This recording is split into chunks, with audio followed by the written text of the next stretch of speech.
안녕하세요, 로운맘입니다. 로운이가 드디어 기저귀를 뗐어요. 안기저귀 떼기까지 총 2주가 걸렸는데요. 기저귀 언제 떼면 좋은지, 어떻게 시작해야 하는지를 가장 막막해 하시더라고요. 배배 훈련이 미국식과 한국식이 있다는 걸 알게 됐는데, 미국식은 늦게 시작해서 며칠 만에 빠르게 떼는 반면 한국식은 조금 일찍 시작해서 점차적으로 유치원 가기 전에 떼는 거였어요. 저는 미국 소아학회 방법을 한국식 방법으로 적용을 했는데, 제가 했던 방법과 경험을 영상으로 담기기에는 너무 길어서 이렇게 전자책으로 만들었습니다. 배배 훈련 모든 과정이 담긴 이야기가 궁금하신 분들은 아래에 고정 댓글을 확인해주세요. 배배 훈련을 시작하기 전 딱 알아야 할 신호 7가지가 있는데, 오늘 영상에서 전부 다 알려드릴게요. 흔히 알고 있던 신호뿐만 아니라 아이가 이 신호를 보낸다면 진짜 배배 훈련을 시작할 수 있어요.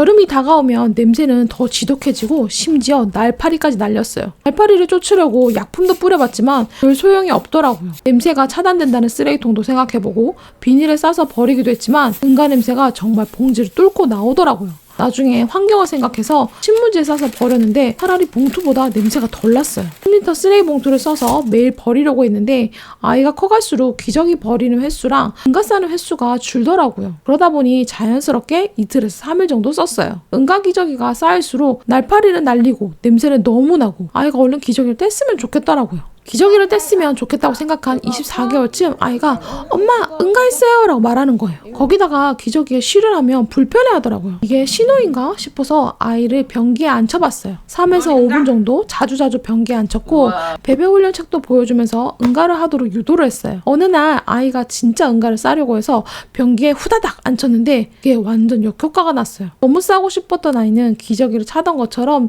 서서 싸고 싶어서 일어나려다가 이미 응가가 변기에 떨어지면서 얼떨결에 성공이 됐어요. 이게 무슨 일이지? 싶어서 변기를 쳐다보는 아이에게 잘했다며 엄청나게 칭찬을 해줬지만 그건 성공이 아니라 우연이었어요. 아이 스스로 변기에 싸야겠다는 의지 없이 성공하다 보니 변기 거부가 와버리더라고요. 뒤로 아이가 다시는 변기에 가지 않게 됐어요. 배배 훈련 실패 후 정말 많이 공부를 했어요. 배배 훈련 때문에 소아과 선생님과 상담을 하다가 선생님이 책 몇 줄을 보여주셨는데 그 문장이 정말 너무 와닿는 거예요. 제가 그동안 배배 훈련 신호를 잘못 알고 있었더라고요. 배배 훈련하려면 이 책을 꼭 읽어야겠다 싶어서 알아봤어요. 그런데 품절. 그래서 결국 2배의 책값을 더 주고 미국 소아학회 책을 구입했어요. 번역한 책의 내용이라서 조금 이해가 안 되는 부분도 있었는데 그중에 핵심만 뽑아서 우리나라 정서에 맞게 배배 훈련에 적응했더니 진짜 2주 만에 밤기저귀까지 적시지 않더라고요. 29개월에 시작된 로운이의 배배 훈련은 또래 친구들에 비해 빠른 편이었어요. 다들 어떻게 시작했는지를 많이 물어보시더라고요.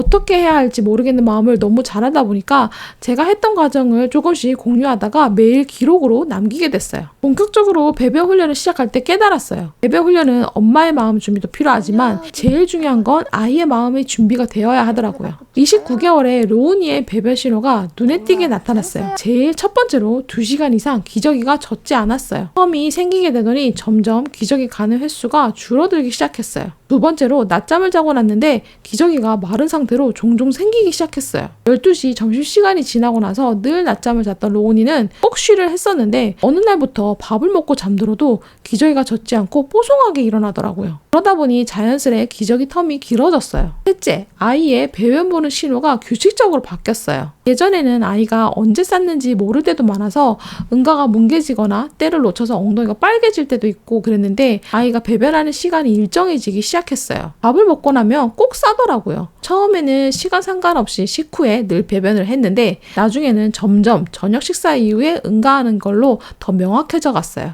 넷째, 아이가 응가를 하고 싶어 할 때면 늘 숨어서 쌌어요. 돌 이후부터 응가를 볼 때면 로운이는 숨어서 싸는 버릇이 있었어요. 커튼 뒤나 식탁 밑, 책상 아래, 소파 뒤, 눈을 피할 수 있는 곳이면 아이가 들어가서 조용히 쌌어요. 5번째, 아이가 기저귀에 쉬를 하면 찝찝하다는 표현을 하며 벗으려 했어요. 한 번만 싸도 젖은 것이 찝찝한지 외출을 해서도 바지를 막 벗으려고 하면서 갈아달라고 하더라고요. 6번째, 변기에 앉아있는 시간이 3에서 5분 정도 앉을 수 있게 됐어요. 전에는 앉아보자고 시도를 해도 1, 2분 만에 일어났는데 어느 정도 신호가 생기면서 다시 연습을 시작하니까 아이가 변기에 앉아서 책도 보고 장난도 치면서 이야기도 할 수 있을 정도로 앉게 되더라고요. 마지막으로 가장 중요한 건 아이가 배변하고 싶다고 언어로 표현하는 거예요. 제가 24개월에 놓쳤던 부분인데요. 배변 훈련을 시작하려면 응가했어요가 아니라 응가하고 싶어요 라고 말로 먼저 표현을 해야 돼요. 본격적으로 배변 훈련이 진행된 것도 아이가 응가하고 싶어요, 쉬하고 싶어요 라고 표현하게 돼서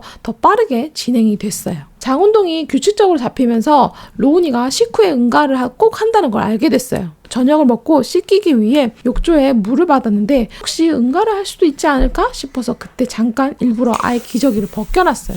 물을 받고 있는 사이에 갑자기 아이가 응가했어요 하면서 변기를 들고 오더라고요. 그게 스스로 한 첫 응가 성공이었어요. 배변 훈련 시작해서 빨리 끝내고 싶다 하신다면 사실 시기가 늦으면 늦을수록 배변 훈련이 금방 끝이 날 수도 있어요. 아이가 성장하면서 대근육도 더 발달이 되고 방광의 조절력이라던가 관략근의 힘이 달라지기 때문에 쉽게 시작할수록 오히려 며칠 만에 끝내는 아이들도 있어요. 언어로 표현도 더 많아지기 때문에 훨씬 더 배변 훈련이 쉽게 진행될 수도 있어요. 배변 훈련을 해보니까 아이가 기저귀를 불편해해서 꼭 떼야겠다 아니면 어떤 특별한 이유가 있지 않다면 좀 여유를 가지고 천천히 늦게 시도하는 것도 좋다는 생각이 들었어요.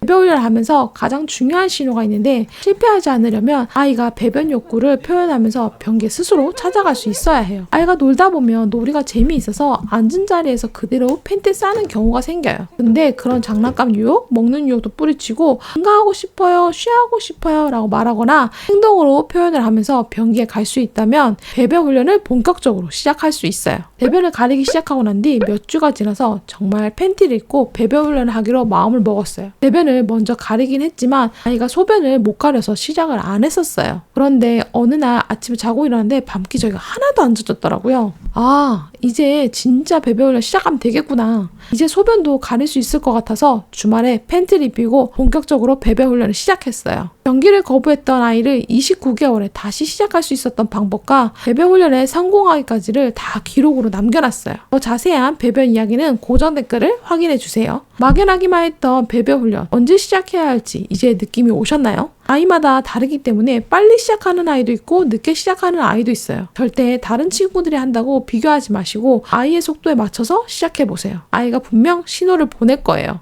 오늘 영상 좋으셨다면 구독과 좋아요 꼭 부탁드려요. 다음에 배변 이야기 또 이어서 할게요. 안녕.